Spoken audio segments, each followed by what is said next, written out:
Hello everyone, good morning. কেমন আছো সবাই? আশা করি সবাই ভালো আছো, আমি ভালো আছি। এই যে বেদানা গাছটা দেখতে পাচ্ছ, অনেক বড় হয়েছে গাছটা, কিন্তু গাছটা তুলে দিলাম।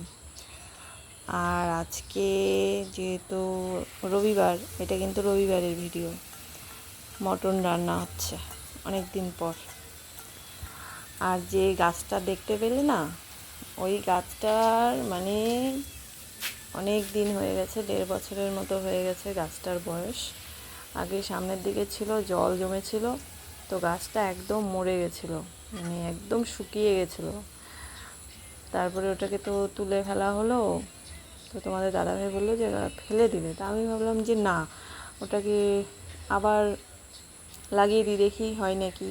তো ওটাকে লাগিয়ে দিয়ে অনেক যত্ন করলাম, সার দিলাম, রোজ জল দিতাম, দিতে দিতে দিতে অনেক দিন পর আমি গিয়ে গিয়ে দেখতাম যে দেখি তো পাতা বেরোলো নাকি একটা মনের মধ্যে আশা নিয়ে আমি যত্ন করতাম আর কি গাছটাকে।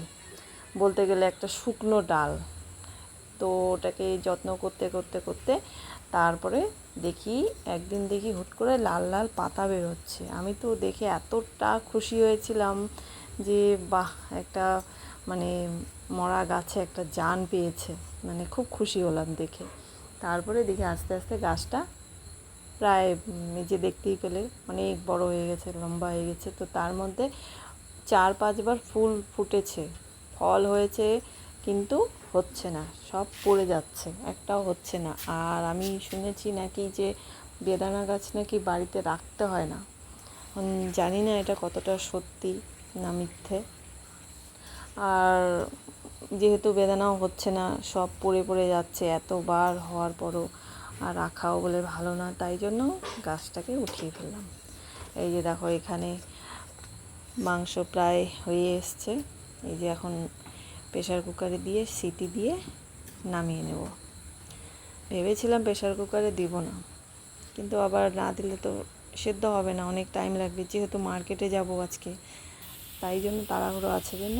নাহলে ভেবেছিলাম যে কড়াইতেই সেদ্ধ করে নেব, যে কয়েকটা সিটি দিলেই হয়ে যাবে। এই যে দেখছো, শুকনো লঙ্কা কিন্তু দেওয়া হয়নি, কাঁচা লঙ্কা দিয়ে, কিন্তু দেখে মনে হচ্ছে যে শুকনো লঙ্কা।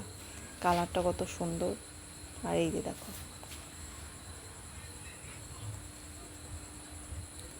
খেতে দারুণ হয়েছে, দারুণ।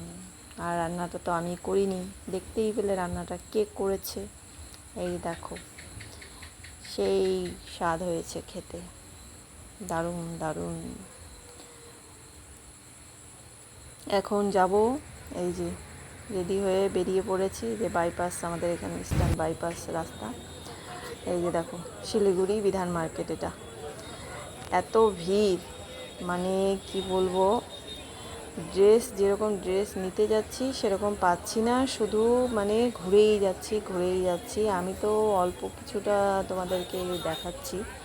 অনেক বড় মার্কেট আছে, আর শুধু এই বিধান মার্কেট না, মহাবিস্তানও এর আগে একটা ভিডিওতে আমি দেখিয়েছিলাম, ওই মার্কেটেও গিয়েছিলাম। এখানেও শুধু ঘুরেই যাচ্ছি, ড্রেস আর পাইনি।